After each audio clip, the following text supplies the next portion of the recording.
Уважаемые коллеги, потихоньку, чтобы не любой, все сразу сходились с пресс-релизом, мы сами разнесем. А мы начнем пресс-конференцию нашу. Пресс-конференция о выходе в свет впервые на казахском языке большого атласа истории и культуры Казахстана.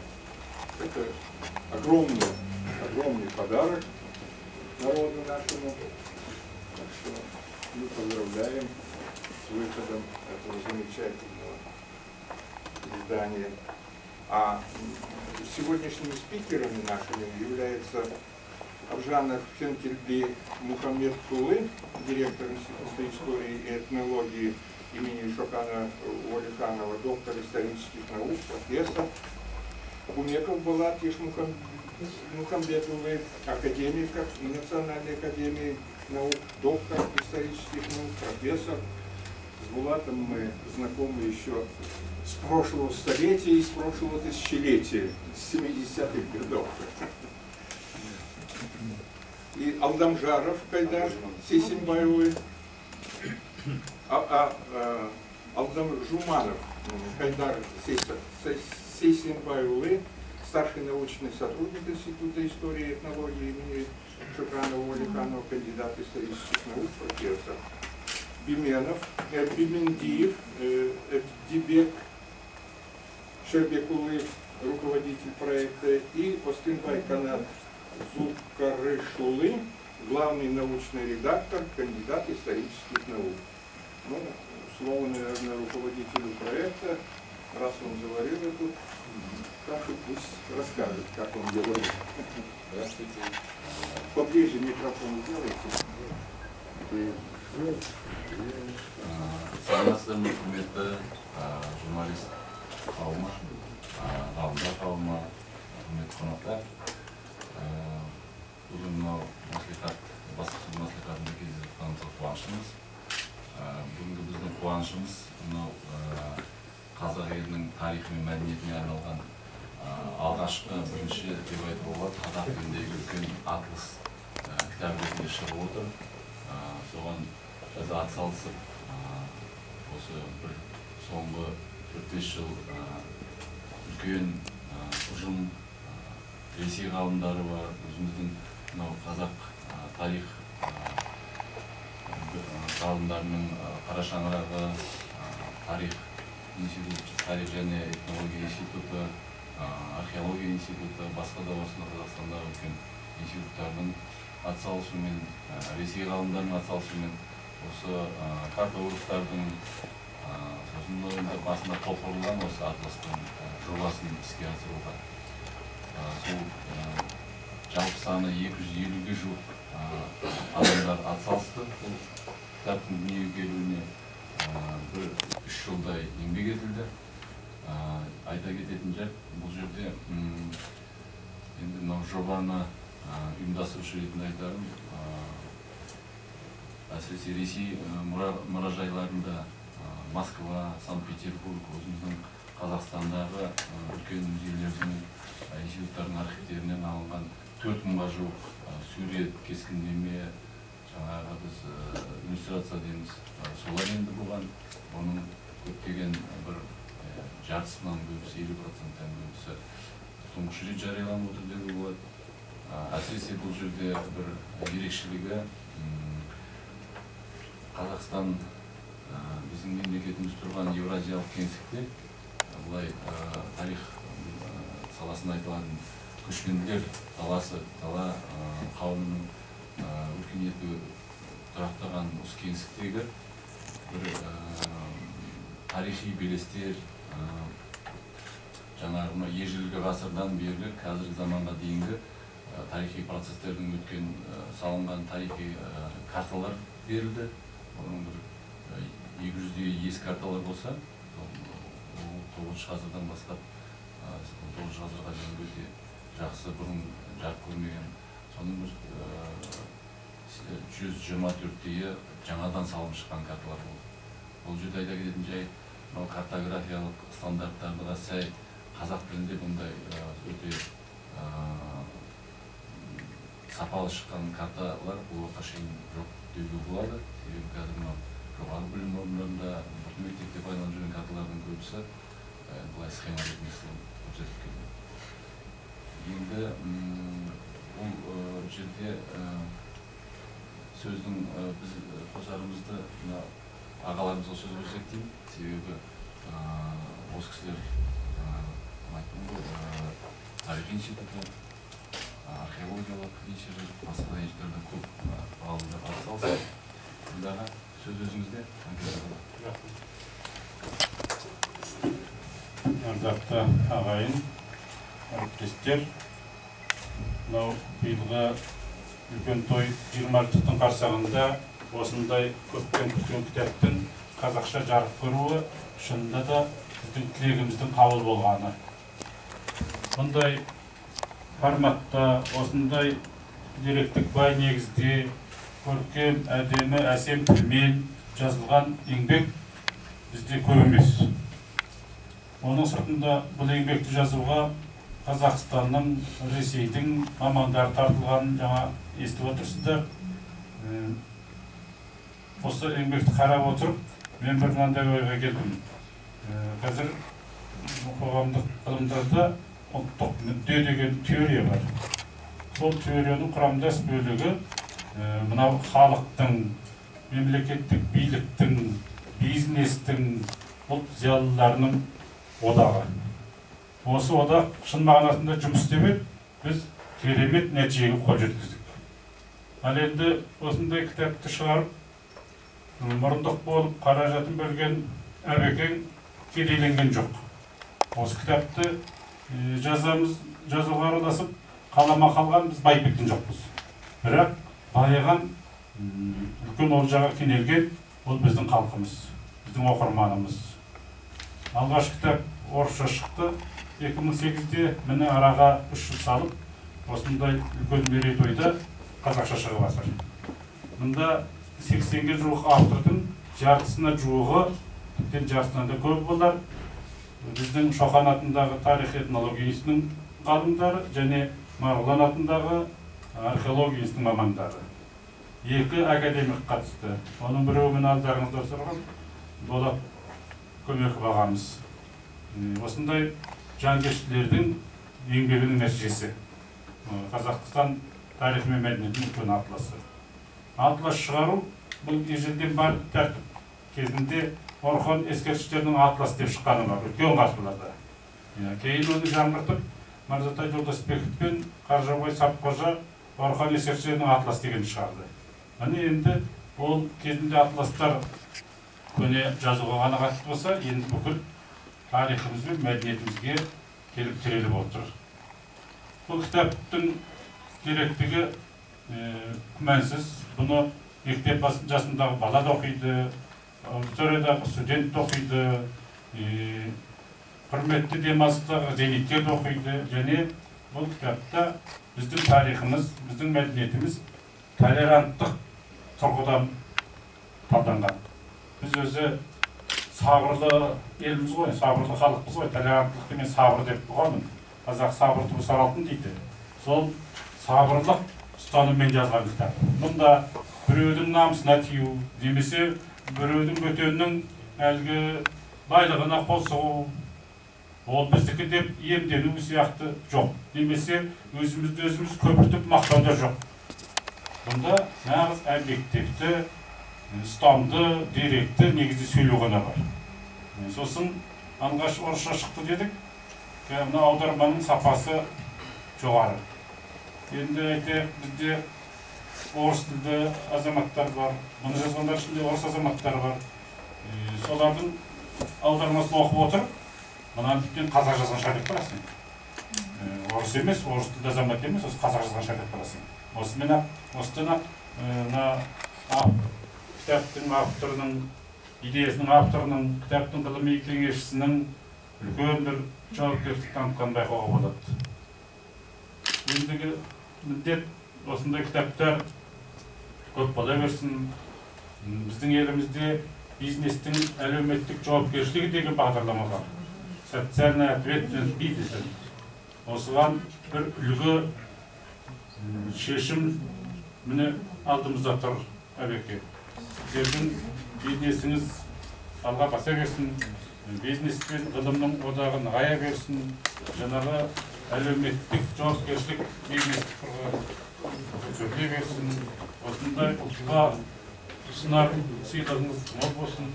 Мынандай кітаптар азаматтар ұлттың ғұмырын ұзартады.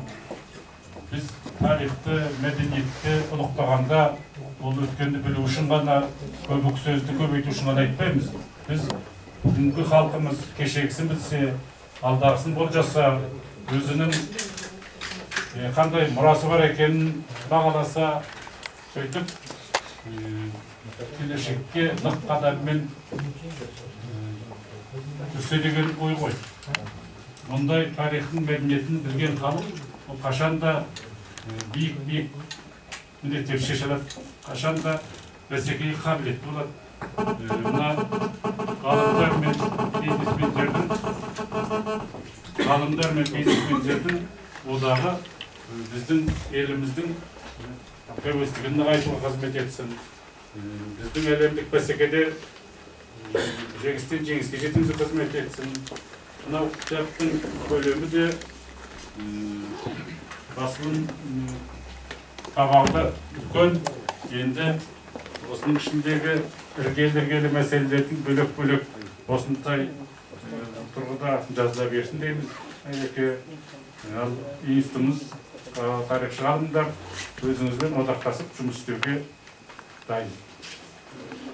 Әбекеңнен байлығы 10 есе, 100 есе, 1000 есе зор бізде миллиардерлер бар. Атын айтпай қояйық. Айтайық, Теміртаудың иесі деген сияқты. Бірақ олардың жанынан, аузынан ешқашан осындай кітап шығарайық деген сөз шықпайды. Шығуға да мүмкін емес. Ал міне, ұлттық мүдде деген осы. Әбекең шырылдап жүріп, қартында Қанат деген сенімді інісі бар. Академиктердің, Мәскеудің ғалымдарының басын қосып отырып, осындай керемет нені жазып берді. Демек, біздің ұлтымыздың, мемлекетіміздің болашағы бір тіреуі ол ұлттық бизнес, ұлттық буржуазия. Кезінде Балтық елінің буржуазиясы мықты болып, 17 жылы өзінің тәуелсіздігін алып кетті. Ал біз интеллектуалдарымыз бар, Алаш сияқты. Ұлттық буржуазиямыз жоқ. Демек, қаруға да қолымыз жетпейді, экономикалық мүмкіншілікте қысқа сөйтіп қалып қойды Ресейдің құрамында. Алдында автономия болды, кейін одақта септігі болды дейсіз. Ал енді осы тарихтан, осы тағылымнан қорытынды шығаруымыз керек. Бүгінгі мынандай шаруаны тындырып, осын жұртшылыққа әкелгені үлкен ғылыми пайымның, практикалық іс-шараның ертеңгі күніміздің кеңескен күніміздің міндеттерінің бір айнасы деп айтар едім. Құтты болсын. Біз бұл кітаптың шығарушы емеспіз. Біз бұл кітапқа қолғабыс жасаушымыз. Бірақ осындай қабырғалы дүниеге қуанғанымыздан біз Әбекеңнің қасынан табылып отырмыз. Әрқашан жақсылыққа жақпалайық. Ал Қанат, өзіңнің де қаламың шүкір болсын. Осы Әбекең екеуің бір жағадан бас шығарып, бір жеңнен қол шығарып, ұлтты ұйытатын, қазағымызға қызмет ететін осындай біргелі істі тындыра беріңіздер. Рахмет бәріңізге. Бұл кітапта айтылатын нәрсе көп, жаңалық көп. Әр мысалы мен осы әр кездескен сайын әр адамға айтам, бұл кітаптың әр беті туралы көп нәрсе айтуға болады. Әр суреті туралы, әр тексті туралы, картасы туралы, қалай жасалғаны, қалай табылғаны, қалай осының бәрі құрастырылғаны. Әрине бұның бәрі қызықты әңгіме. Бірақ егер де сұрақтарыңыз болса, біз нақты сұрақтарыңызға жауап бере аламыз. Тағы журналистерге айтатын бір-екі ой пікірлер бар. Жалпы бұл жанрда атлас Қазақстанның тарихында бірінші рет шығып отыр. Бұл атлас қазіргі заманның талабына сай, басқа осыдан 20 жыл бұрын бұндай атласты шығару мүмкін емес. Неге? Өйткені бұл атлас жаңа концепциямен құрылған. Бұл концепция неде? Бұрын Қазақстанның тарихын жазсақ та, атласты жазсақ та, Қазақстанның шеңберінен шықпаушы едік. Шығармаушы едік бізде. Ендігі бұл атлас Евразиялық құрлығында жазылған. Яғни алыс, жақын, ел, жұртпен қарым-қатынаста қандай ортақ тарихи тағдырлар болды. Қазақстанның осында ру тайпалардың соның бәрінде осы атласты көрсете білдік. Ол бірінші.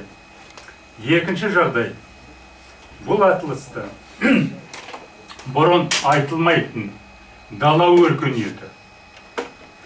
Өйткені әрбір халықтың, әрбір қоғамның, әсіресе көшпелі қоғамның өзінің ерекшеліктері болған. Осы ерекшеліктер сайып келген кезде бұл дала өркениетімен сипатталады.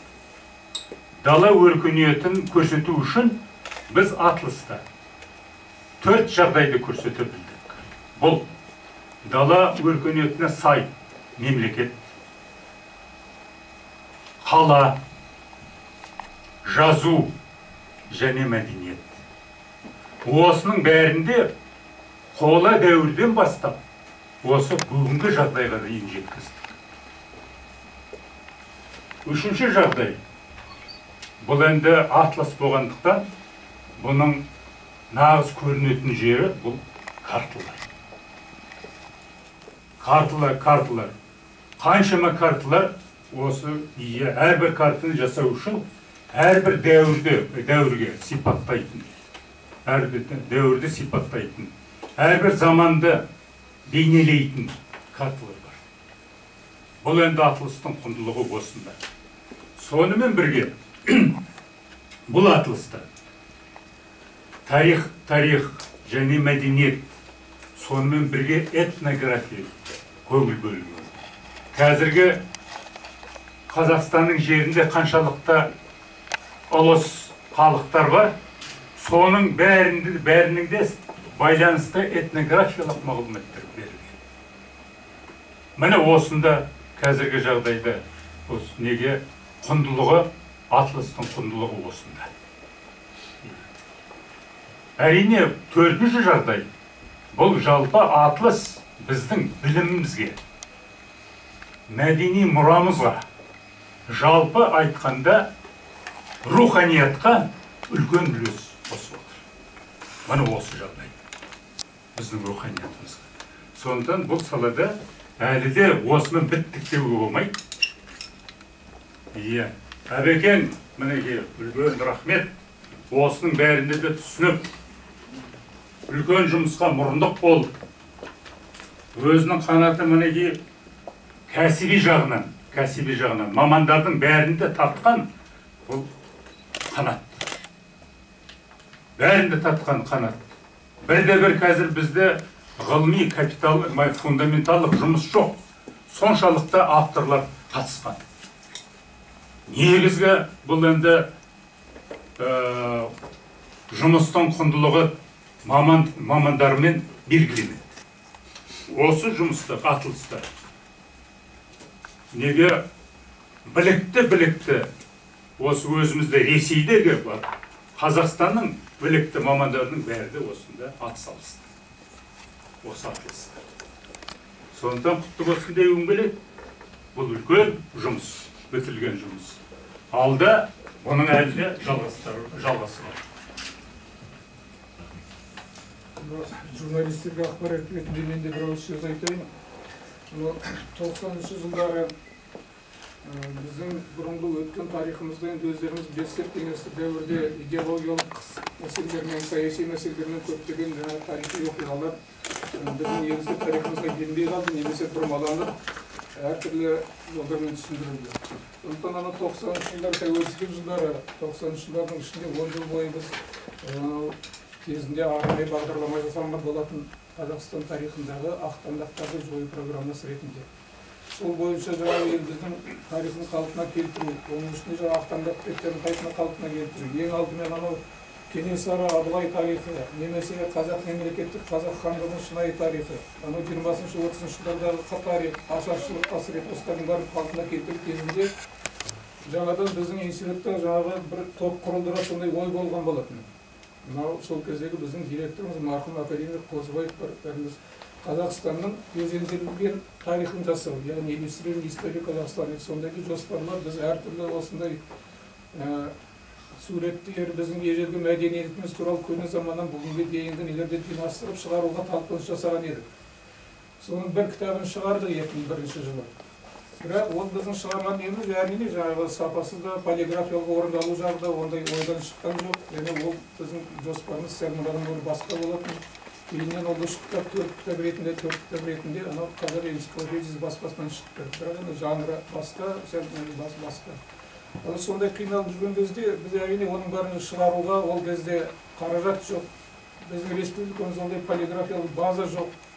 Осындай мына Арди компаниясының басшысы Әдібек Имелді ол мырзаның ұсынысын өте қуанышпен қабылдадық. Тарих және этнология институты, археология институтының ғалымдары, оның үшін жаңа академик Байпақ жаңа сол төраға болды. Біздің институттың ғалымдары қатынасты. Біз жаңа осы өзіміздің талантты жас ғалымыз Қанат Зұлқарышев Өскенбайды жаңа сол жұмысқа қатынасуға толық келісім бердік те осы жұмысты орындап шықты. Ал енді мұны айтқан кезде әрине қаншама ішіндегі иллюстрациялар біздің ежелгі мәдениетіміз айтылып жатыр, дала өркениеті дейді, көне заманнан бастап бүгінге дейінгі. Соған қатынасқан суреттер, нелердің барлығын бір Қазақстаннан тауып өте қиынға түсті. Оны басқа шетелден, Ресейден, әртүрлі жерлерден жаңағы қаражат төлеп алды компанияның өзі. Оған мысалы біздің институт сияқты бюджеттегі мекеменің әлі жетпейтін еді. Енді осы жаңағы жұмысты шығарғанда мен ойлаймын, жаңа айтылып отыр ғой, біз мына Қуангелді Махмұтов айтты. Осы Арди компаниясы бұл кітапты шығарғаннан, орыс тілінде қазақ тілін шығарғаннан жаңағы пайда немесе бизнес жолымен қаражат тапқан жоқ. Бірақ біздің халқымызға қандай осындай үлкен сый тартқанына біз қуаныштымыз. Сондықтан жаңағы мұны мен ең алдымен жаңа айтқанда бұл ғылым мен бизнестің жаңағы екеуінің арасындағы өзара одағы, өзара қызметінің нәтижесі деді. Рахмет.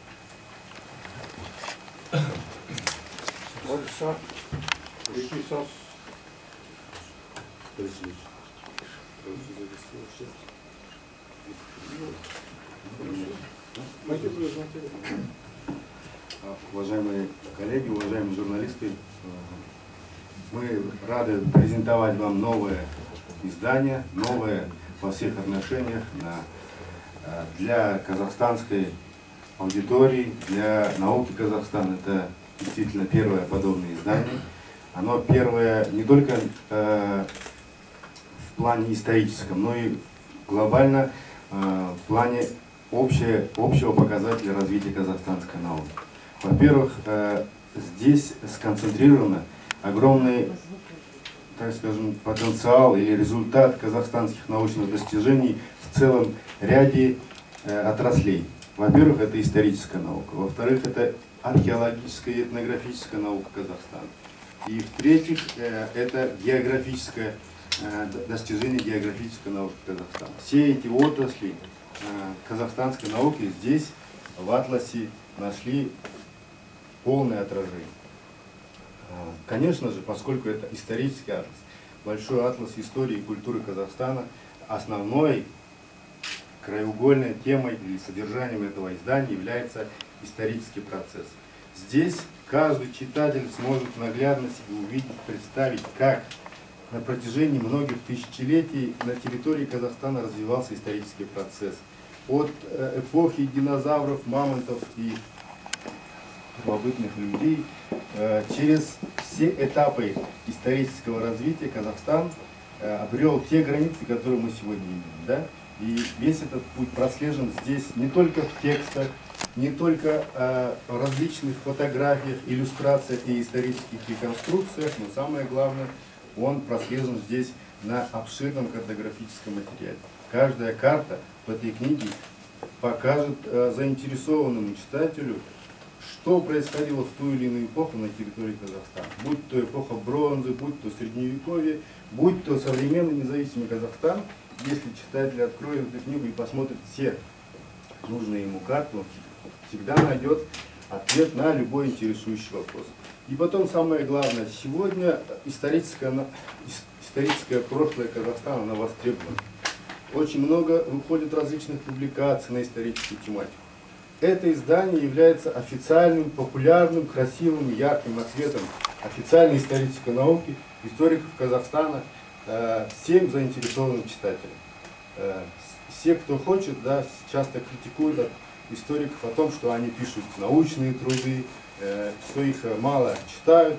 Вот это издание написано, на мой взгляд, достаточно популярно, просто доступно и, самое главное, каждая эпоха, каждое событие иллюстрировано картинками, фотографиями, реконструкциями и историческими картами. Поэтому здесь можно получить полный объем информации о каждом историческом этапе. Ну, в целом, общая картина примерно такая. Все, да? Можно к вопросам? Да, пожалуйста, вопросы. Да, пожалуйста. Қанша таралыммен шықты, тік әкелеріңіз, қанша таралыммен шықты және сатылымы қалай болады адамдардың қолына тию оқырман? Таралымы қазақ тіліндегі таралымы өкінішке орай 2000 тиражбен шығып жатыр қазір. Осы жақында мынау Абди компани республика бойынша біздің жаңағы 40-қа жуық магазиніміз бар, сонда болады. Сосын мынау кітап магазиндермен келісіп жатырмыз. Соларда болады. Жаңағы Бағасы қанша саған? бағасы мына тираж аз болғандықтан қазір 40 мың теңге болып тұр. Недегі сату бағасы.